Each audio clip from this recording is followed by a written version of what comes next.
করলাম, যেদিন ঝড় হলো না ওই শনিবার দিন না ওখানটায় না ওর আগে, যখন বৃষ্টি হয়নি, বৃষ্টি হওয়ার আগের কথা বলছি, যখন প্রচন্ড গরম, শনিবার দিন ঝড় এসেছিল প্রথম শনিবার দিন। আমরা বুধ আর বৃহস্পতিবার বাঁকুড়ায় আর এই শালবনিতে ছিলাম। আমার গাড়ি পুষ্প পড়ে গেছে। কেন এত গরম? আগে তো ছিল না, এখন এসি চালিয়ে মানুষ ঘুমোতে পারছে না। আগেকার মানুষ ছিল কেন? গ্লোবাল ওয়ার্মিং হচ্ছে, করছে কারা? মানুষ। তাপটা বিকিরণ হতে পারছে না, দূষণের কারণে তাপটা হয়েই যাচ্ছে, সে আর মৌসুমে ফিরে যেতে পারছে না।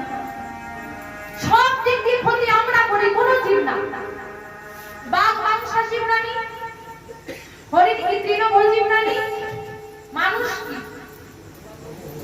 না? সর্বপ্রতি তো আমরা বানিয়েছি। বায়োলজিতে কি বলছে? মানুষ হচ্ছে শাকাহারী, মানে ভগবানের সিস্টেমটা দিয়ে পাঠিয়েছে, সৃষ্টি করেছে। বাঘ মাংসাশী প্রাণী, বাঘ মাংসই খাবে, কখনো ঘাস পাতা খাবে? বাঘকে একটা মেয়ে পুষেছিল, একটা মেয়ে বিদেশি। এবার বাঘটাকে ওই ভাত টাত খাইয়ে রাখতো। এইবার ওই ছুরি দিয়ে মেয়েটা সবজি কাটতে কাটতে আঙুলের একটুখানি অংশ কেটে গেছে, রক্ত বেরিয়েছে। বাঘটা পাশে বসেছিল, পুরো মেয়েটা নিতে কারণ তো মাংসাশী, তো রক্ত পেয়ে মাংসের মতো বেরিয়ে তো খেয়ে নেবে, কারণ তার সিস্টেমটা লিভারটাই হইল, তার মানসিকতাই হইল, সে কোনো ঘাস পাতা খেয়ে থাকবে না। এবার হরিণ তৃণভোজী, হরিণ তোকে কখনো মাংস খেতে দেখেছে? ও ঘাস খেয়েই থাকে। আর মানুষ কি? শাকাহারী, তার মানে তার খাদ্য হচ্ছে শাক পাতা। কিন্তু এখনকার অবস্থা যা, এটা না হলো সর্বভোগী। একটা মানুষ মানুষেরও খাবার খায়, হরিণেরও খাবার খায়, ছাগলেরও খাবার খায়, গরুরও খাবার খায়, বাঘেরও খাবার খায়, সবার খাবার একাই খেয়ে। কি লিভারে জোর বাবা, সব হজম কেউ না খেয়ে মরে না, সব করে দেখবেন গিলে নিয়ে একদম ওপার ওপার করে গিলে নিলে। এইবার অ্যাসিড ফ্যাসিড করে দিয়ে অ্যাসিড মাথায় উঠে গেছে।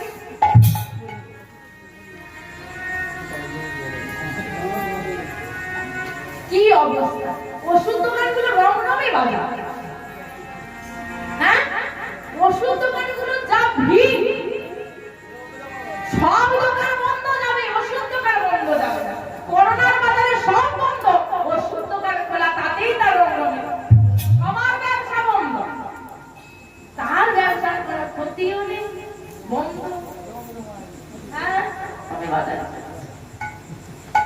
এই হচ্ছে তো দোষ আমার। বুড়ো বয়সে কোথায় কৃষ্ণ বলবো, তার ছেলেকে বলছি এই তো মরে যাবো, দেখ খাই দেবো, নিয়ে একটু চা নেয় বসে করি একটা বোতল। কোথায় যাবি?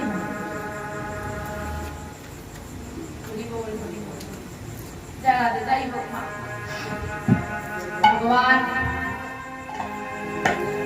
চন্দ্রাবলীর ভাবনা, আমি ঘুমিয়ে গেলে মাধব চলে যাবে, ঘুম প্রতিদিন হবে মাধব খাওয়া। চন্দ্রাবলী অনেক সময় কেটে গেল, চন্দ্রাবলী ঘুমোচ্ছে না। মহামায়া যোগমায়াকে স্মরণ করলেন ভগবান, আর যোগমায়া এসে চন্দ্রাবলীকে ঘুম পাড়িয়ে দিলেন। এখন যখন বাচ্চা হয়ে না হয় মাধব গান করে একটু ঘুম পাড়ায় না দেয়নি আছে। দেখুন না, বাচ্চাগুলো জেগে বসে বসে কীর্তন শুনছে। আর বললে অপরাধ হয়, বাচ্চাগুলো কিন্তু আমরা জেগে আছে। আর যাদের জেগে থাকা কথা, যারা এখন মাঝরাতে শুয়ে শুয়ে স্বপ্ন দেখছে আমি রাজরানী হয়ে গেছি। আমি যখন আমার ছোট, আমাদের কোলাঘাটে মন্দির আছে, আমি খুব ছোট, জেগে থাকতে পারতাম না, নিয়ে গিয়ে শুয়ে দিত, ওই এতেই ঘুমোতাম ছোট্টবেলায়। তাই মায়ের কাছে সবাইকে বলি, আমার এখন রেগে আসে আমার পিতা মাতার উপর। মা যদি কোনো সুকৃতি করে তার 50% পাবে সন্তান, আর মা যদি কোনো কুকর্ম করে তারও 50% পাবে সন্তান। হিরণ্যকশিপু অসুর হলেও প্রহ্লাদ ভক্ত ছিল, কারণ তার মা মায়া ধরে গেছিলেন ভক্ত। এখন মা গর্ভে থাকলে আপনি যা করবেন সন্তান কিন্তু তার অর্ধেক পাবে, ভুলে গেলে চলবে না। অভিমন্যুর মা কে সুভদ্রা ওই যুদ্ধের কলা কৌশল চক্রব্যূহে প্রবেশ করার শর্তে শুনেছিল, যুদ্ধ শুনেছিল, বেরিয়ে আসার পথের বেলা ঘুমিয়ে গেছে। আর অভিমন্যু যখন কুরুক্ষেত্রের মাঠে বেরোলো, চক্রব্যূহে প্রবেশ করে কিছুক্ষণের মধ্যে সবাইকে মেরে শুইয়ে দিল, বেরিয়ে আসার পথ খুঁজে না পেরে অভিমন্যুকে মেরে। তাহলে অভিমন্যু জীবন কে নিল? মায়ের জন্য। মা আর এখনকার কি বলবো বাবা, গর্ভবতী হলে ডাক্তার লিখে দিল প্রেসক্রিপশনে বেড দেবে। এখন বেড রেস্টটা কি করে হবে? হ্যাঁ, শুয়ে থেকে তো আর সময় কাটবে না, টিভি আর ফোন। এবার মায়েরা বলুন টিভিতে কি দেখে? সিরিয়াল। একটা ছেলের 5টা করে বউ, একটা মেয়ের 10টা করে। এইবার যে গর্ভে আছে সে তো দেখতে মায়ের সামনে, সে চিন্তা করেছে একজনের যদি 5টা হয় আমি না হয় বেরিয়ে গিয়ে 10টা করে ডবল করব। সে তো ওটা দেখে বড় হচ্ছে। মা যা করবে তাই সন্তান শিখবে। আর মনে রাখবে, এখন মা মনে মনে চিন্তা করবে তাহলে আমার কে চান না বলুন তো তার সন্তান ভালো হোক, ভক্ত হোক, কে চান না? কোনো মা চান না। এখন চাই না, এখন চাই মোটা টাকা চাকরি করলে, মোটা টাকা চাকরি করলেই হবে, আর টাকাটা আমার হাতে এসে দিলেই হবে। মানুষের মতো মানুষ হওয়া দরকার। একটা বাবা যদি রিক্সা চালিয়ে ছেলেকে চাকরি করে দেয়, আপনারা কি বলবেন? বাবাটা রিক্সা চালিয়ে তার ছেলেটাকে মানুষের মতো মানুষ করেছে, কেউ ভুল কথা বললেন আপনি বলবেন সেটাই? ছেলেটার বিয়ে হয়ে যাওয়ার পর তারপর শুনলেন ছেলে বউকে নিয়ে কলকাতার ফ্ল্যাটে আছে, বাবা মা দুবেলা দুটো রুটির জন্য কাঁদছে। এবার আপনি বলুন মানুষের মতো মানুষ করেছে? শিক্ষিত করেছে, কি বলবেন? শিক্ষিত করেছে, অমানুষ তৈরি করেছে। মানুষ ওই পড়ে কখনো মানুষ হওয়া যায় না গো। আচরণ শক্তি, বই পড়ে মানুষ হওয়া যদি যেত তাহলে যিনি চাকরি করেন তার বাবা মা। তাই মায়েদেরকে বলি, চাকরিওয়ালা ছেলে চাইবেন না, মোটা টাকা ইনকাম করার ছেলে চাইবেন না, চাইবেন যেন ভক্ত হয়ে মানুষকে সম্মান করে মানুষের মতো মানুষ হয়। ওই মানুষের জন্ম দিয়ে কোনো লাভ নেই, মানুষের জন্ম দিয়ে। মানুষ হুশ অনেক আছে, বেহুশ অনেক আছে, কিন্তু মানুষের বহু অভাব আমাদের সমাজে। অ্যাক্সিডেন্ট হয়েছে, সবাই মোবাইল ধরে নিয়ে দাঁড়িয়ে আছে, কে কত তাড়াতাড়ি ইন্টারনেটে দিতে পারে। হ্যাঁ কি গো বাবা, তাই হচ্ছে তো। একটা অ্যাক্সিডেন্ট হলে কয়েক সেকেন্ডের মধ্যে সেটা ভাইরাল হয়ে যায়, কিন্তু ওদের মধ্যে কজন থাকে যারা মনে করে আগে তুলে নিয়ে হসপিটালে যাই? কজন থাকে আগে ছবিটা তুলে তারপর নিয়ে আর একটা চটকার করে কি বলছে বলে পুলিশের ঝামেলায় পুলিশ এসে আবার জেরা টেরা করবে, ফোন নাম্বার যাই গেছে তার। মানুষ হতে পারলাম না মা, তাই মানুষ হতে গেলে প্রত্যেকটা মাকে বলছি গুরুজনের আশ্রয় করে কণ্ঠে করে সে মানা করুন। কারণ আপনি অধিকৃত অবস্থায় যদি গর্ভে সন্তান ধারণ করেন, আপনি অধিকৃত অবস্থায় যদি আপনার স্তনযুক্ত সন্তানকে পান করান, ও সন্তান কোনোদিন ভক্ত হতে পারে না। স্বয়ং ভগবান সত্যি মায়ের স্তনযুক্ত পান করেনি আড়াই দিন। কেন?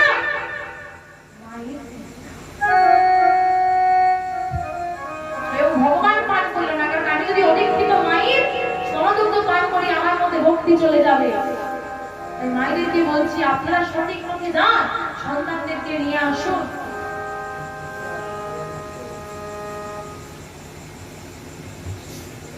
আজকে চন্দ্রাবলী ভগবানকে সেবা দিতে না ভুলে গেছে মা। এদিকে ভগবান বাহিরে দাঁড়িয়ে এসেছি, বাহিরে দাঁড়িয়ে এসে দেখছে সর্বনাশ, সব শেষ। কি হয়েছে? আমার আজকে গধূলি বেলায় মিলন হওয়ার কথা ছিল না, ওই গধূলি বেলায় মিলন হওয়ার কথা ছিল বলে হয়নি বলে এই অবস্থা ফাঁকা হয়ে গেছে। গধূলি বেলায় মিলন হওয়ার কথা ছিল, আজকে গধূলি বেলা পেরিয়ে সন্ধ্যা পেরিয়ে রাত্রি পেরিয়ে প্রভাত হয়ে গেছে। প্রভাত হয়ে গেছে।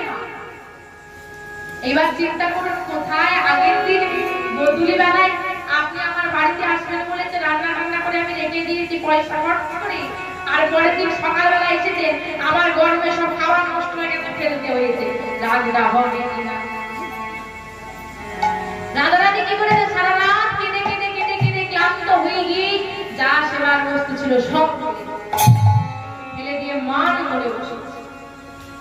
আর এদিকে মাধব কি করেছে, ভয় পেয়ে, যে রাধারানী এতক্ষণ কি করেছে জানি না, এই ভয় পেয়ে ছুটতে ছুটতে রাধারানীর কুঞ্জের দিকে চলেছে। কেমন করে গো, হেতা চন্দ্রাবলী শনি কুসুম কান সুখেতে ছিলেন শ্যামা।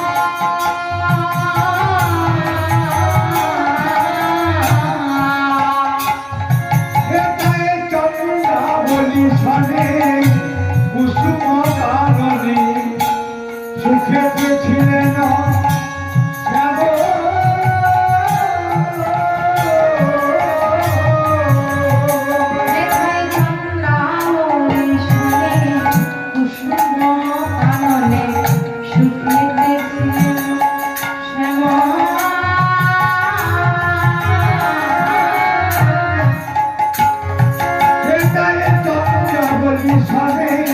কুসুম কাননে সুখেতে ছিলেন শ্যাম।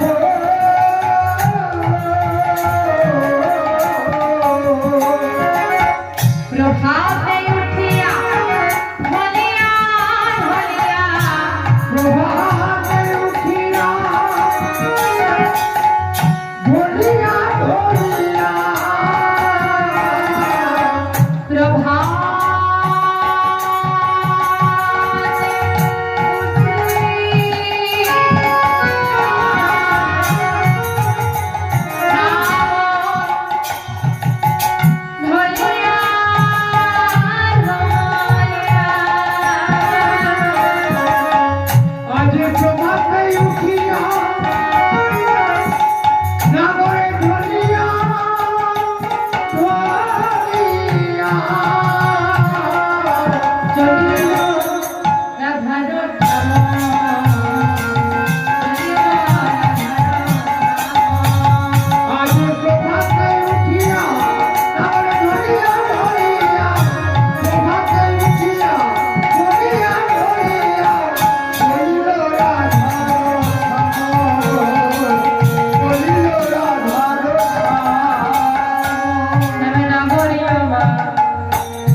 আমরা তোমাকে প্রশ্ন করব, আমাদের প্রশ্নের উত্তর দিয়ে উত্তীর্ণ হতে পারলে তবেই প্রবেশ করতে পারবে।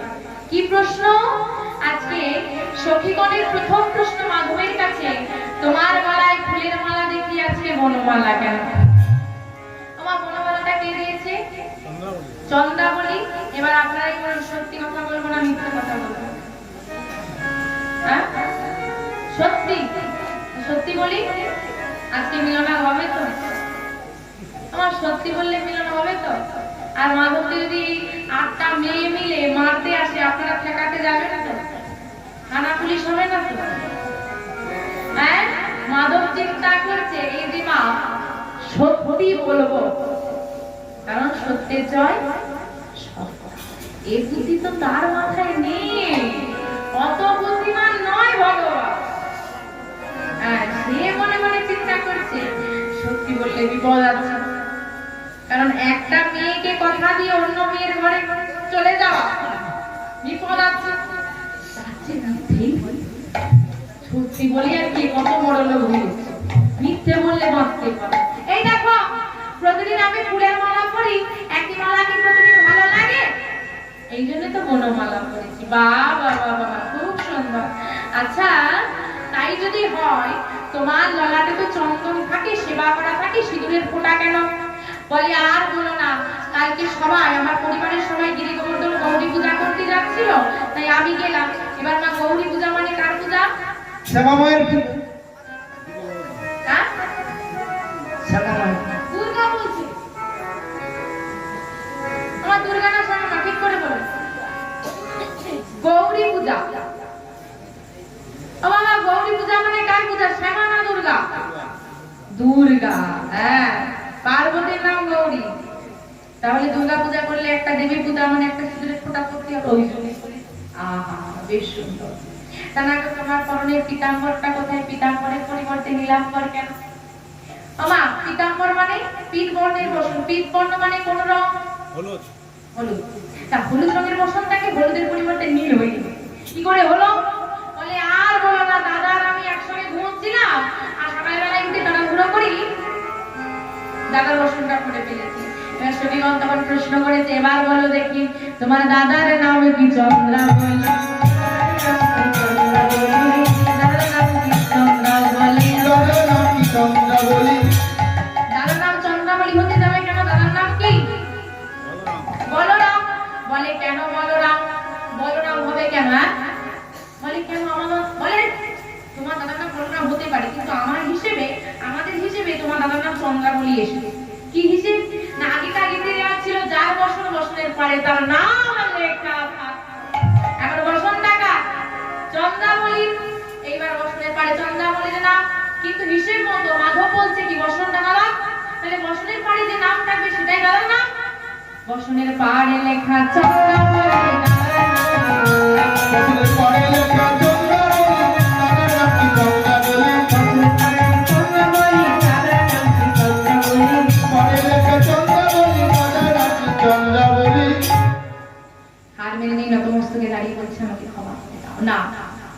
আমাদের কাছে তোমার কোনো ক্ষমা নেই, কারণ তুমি কথা দিয়ে বড় রমণীর ঘরে বসে যাপন করেছো। তোমরা আমাকে ক্ষমা নাই বা করলে বিনোদিনী ক্ষমা করবে।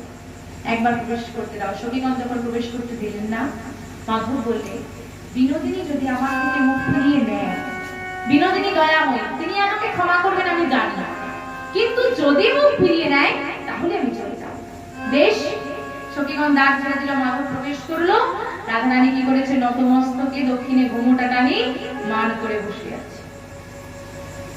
এখন প্রাণ গোবিন্দ গিয়ে মাথার চূড়া থেকে মোহন বেণী পর্যন্ত সর্বস্ব অলঙ্কারাদি খুলে রাধারানীর চরণে গিয়ে করজোড়ে বলছে, রাধে আমি ভুল করেছি, অন্যায় করেছি, স্বীকার করছি, তুমি ক্ষমা করো। কিন্তু মাধব এত করে যে অনুরোধ করছে রাধারানী মান পাচ্ছে।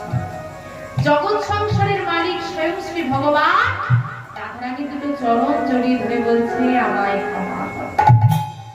চরণে ধরেছে মা, ভগবান ভক্তের চরণে ধরে বলছে ক্ষমা করো। ভগবান ক্ষমা চাই, কত মধুর লীলা।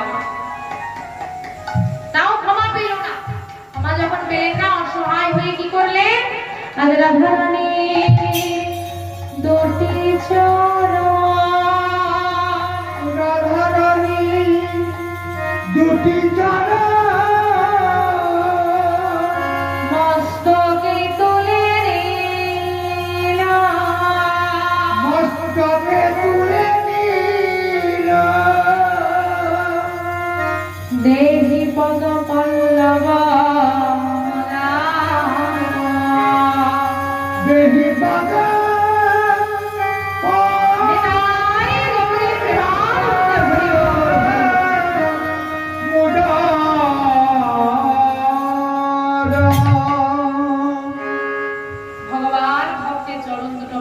তুলে নিল, পদকর্তা কলম দিলেন, দেখি পদপল্লব মোদার। চলুন মা, অনেক রাত হয়েছে, ছোট করে আমরা জেনে নেব এই লাইনটা কার লেখা, কোথায় লেখা আছে। সবারই জানা, তাও বলি।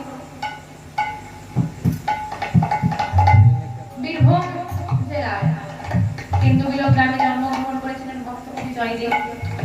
তিনি রচনা করেছিলেন সমগ্র গীত গোবিন্দ গ্রন্থ, কিন্তু লিখতে পারেননি এই দুটি গ্রন্থের শেষ লাইন।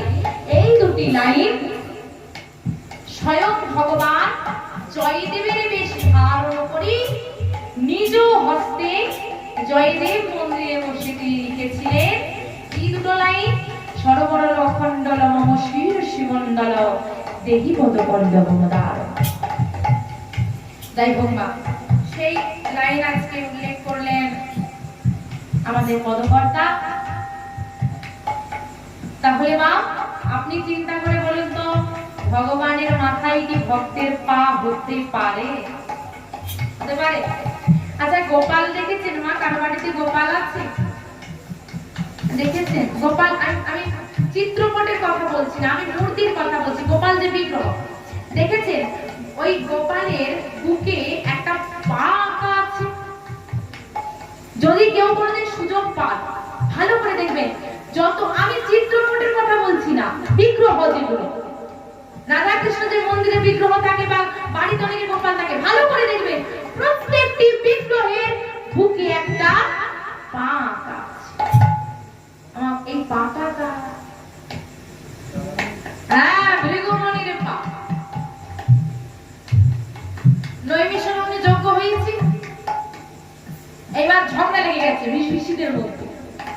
কারণ দেখুন বাবা, এখানে যে সবাই কৃষ্ণ ভক্ত তা চিনতে পারে, কেউ শিব ভক্ত, কেউ ভগবান হয়তো কি কালী মায়ের ভক্ত, আলাদা শ্রেণী আছে তো।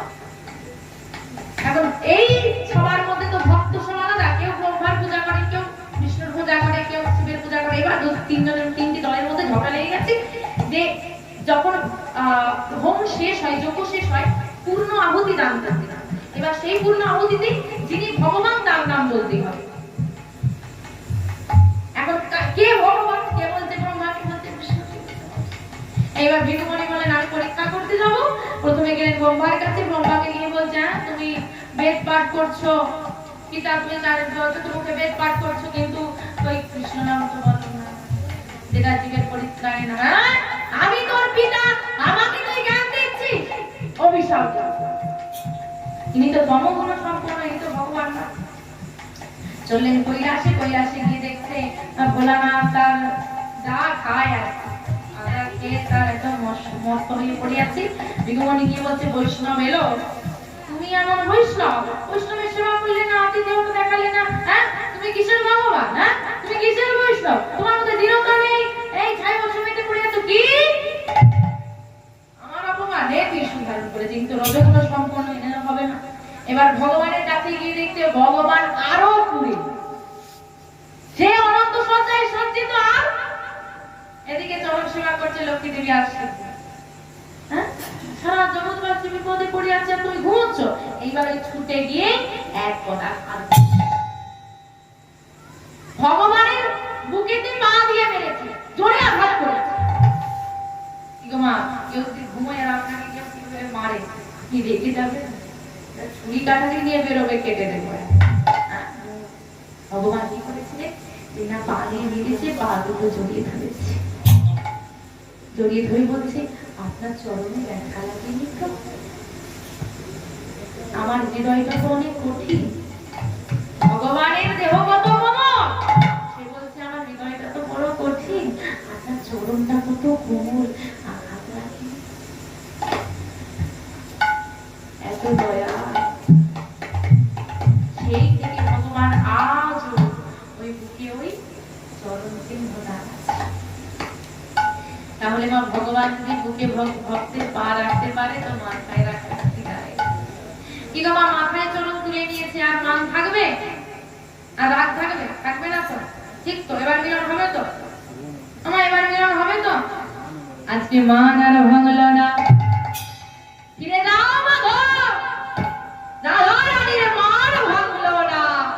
মাধব বলেন, বেশ, বিনোদিনী যখন আমার থেকে মুখ ফিরিয়ে নিল, আমি আর কোনোদিন এই মুখ নিয়ে বিনোদিনীর সামনে এসে দাঁড়াবো না। জন্মের মতো বিদায় নিয়ে চলে গেলেন মাধব। আর মাধব যখন চলে গেল, কিছুটা সময় পর সবাই যখন বিনোদিনীকে ধিক্কার দিতেছি, কি তোর কেমন মান? ভগবান তো চরণ ধরে সেজে গেল, তাও তোর মান ভালো না? নারী জাতির এত মান ভালো নয়। সবার ধিক্কারে বিনোদিনীর মান গেল। বিনোদিনী তখন বলে উঠলে, আমি ভুল করেছি, অন্যায় করেছি, এবার আমার বধূকে বধূ তো চলে গেছে, আমরা কেউ ফিরিয়ে দিতে পারবো না। যদি কেউ ফিরিয়ে দিতে পারে, তিনি হলেন একমাত্র বৃন্দাদূতি। বৃন্দাদূতিকে স্মরণ করেছে, বৃন্দাদূতি এসে চরণে প্রণাম করি, বিনোদিনীর চরণ ধরে মাথায় নিয়ে আজকে বৃন্দাবনে ঘুরছে। কোথায় মাধব? সারা বৃন্দাবনে ঘুরতে ঘুরতে ঘুরতে ঘুরতে যমুনার তীরে এসে মাধবের সঙ্গে দেখা।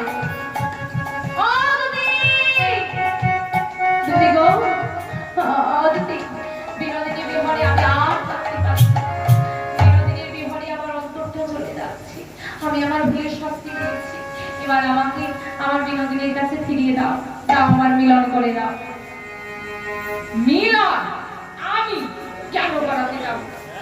তোমাদের দুজনের ঝগড়া, তোমরা অযতি তুমি যদি সাহায্য না করো মিলন কি আদার হবে? দাও না যদি মিলন করিয়ে দাও না। না না, মিলন আমি করাতে পারবো না। এবার যদি তুমি অনুরোধ করো তাহলে মিলনের বুদ্ধি দিতে পারি। দাও দাও দেখি বুদ্ধি দাও দেখি, আমার বুদ্ধি মতো চললে মিলন